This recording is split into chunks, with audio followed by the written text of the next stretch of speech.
Media narrative बनाने में जुटा हुआ है। बिहार का इलेक्शन है और वो ये बताने में जुट गया है, उस कोशिश पे है कि ये बताया जाए कि प्रधानमंत्री की बिहार में अगर रैली है तो लोगों में कितना उत्साह है।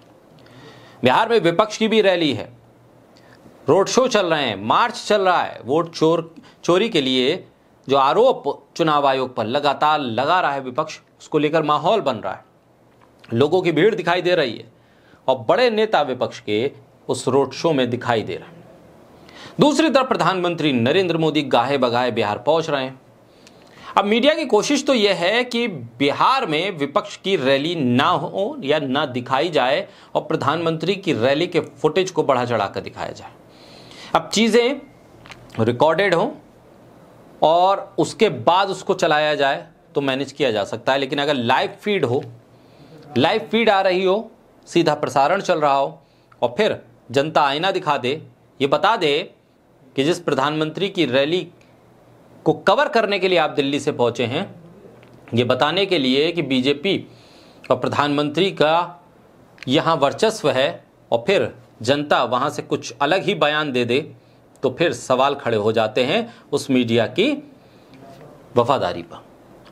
तो मजबूरी में एंकर को रोकना पड़ता है कि रुक जाइए, वापस चलते हैं, फिर आएंगे जब प्रधानमंत्री बोलेंगे।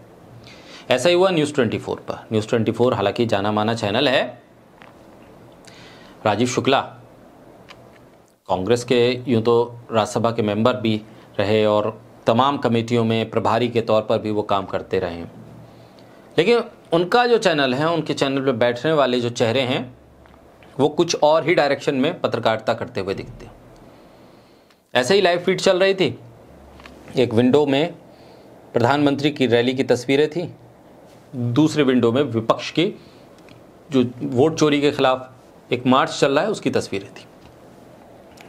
न्यूज़ 24 के रिपोर्टर ने प्रधानमंत्री की रैली में मौजूद कुछ लड़कियों से सवाल कर लिया प्रधानमंत्री को लेकर, उस रैली को लेकर। उन्होंने कहा कि अगर कुछ किया होता पिछले कई सालों की डबल इंजन की सरकार में तो ये सब टेंट वेंट लगाने की जरूरत नहीं पड़ती, इतना तामझाम करने की जरूरत नहीं पड़ती, इतनी बड़े बड़े महंगे इंतजाम करने की जरूरत नहीं पड़ती, जनता अपने आप ही वोट दे देती।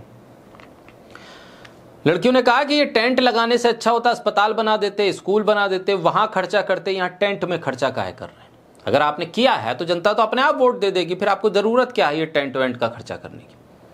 अभी बातचीत आगे ही बढ़ रही थी कि एंकर ने पीछे से आवाज दे दी रिपोर्टर को कि भाई साहब बस बहुत हो गया, इससे ज्यादा अगर सुनवा दिया तो हो सकता है विज्ञापन आना बंद हो जाए या फिर चैनल ब्लैकलिस्ट में चला जाए। इससे पहले कि ये सब कुछ हो, आप वहां से माइक खींच लीजिए, हम तब लौटेंगे जब प्रधानमंत्री बोलेंगे। इसके अलावा अब हम किसी और को नहीं सुनाएंगे, क्योंकि ये लाइव फीड है या तो पोल खोल हो गई। अब ये हो रहा है मीडिया में। दूसरी तरफ विपक्ष लगातार जनता के बीच पहुंच रहा है, लोगों को बता रहा है कि कैसे आपका वोट चोरी किया जा रहा है, लोगों को वोटर लिस्ट से हटाने के लिए उन्हें मरा हुआ घोषित किया जा रहा है और मरे हुए लोगों के साथ नेता प्रतिपक्ष चाय पी रहे हैं। ऐसे में चुनाव आयोग के पास सवाल नहीं, कह रहे हैं कि 0 नंबर उनका जिनके पास घर नहीं, तो जिनके पास घर नहीं, जिनके पास पता नहीं, तो उनका पोलिंग बूथ आप डिसाइड कैसे कर रहे हैं। कि आधार में भी यही स्थिति नजर आ रही है। सवालों के ढेर लगे हुए हैं। सुप्रीम कोर्ट कह रहा है कि चुनाव आयोग जो कर रहा है वो सही नहीं है। चुनाव आयोग के ऊपर नकेल पे नकेल सुप्रीम कोर्ट कस रहा है। मीडिया कोशिश कर रहा है कि ये नकेल ना कसी जाए, और कस भी जाए तो ये बताया ना जाए कि भाई इस मामले में कोर्ट ने लताड़ लगा दी है, बल्कि ये बताया जाए कि प्रधानमंत्री का जलवा है। लेकिन जब लाइव फीड होती है तो फिर जनता जो चाहती है, जो बोलती है, वो ही दिखाना पड़ता है। आप मजबूर हो जाते हैं, लेकिन इस मजबूरी के बीच में बेशर्मी की चादर ओढ़ के आपको कहना पड़ता है चले आइए वापस, जब प्रधानमंत्री बोलेंगे तभी सुनाएंगे।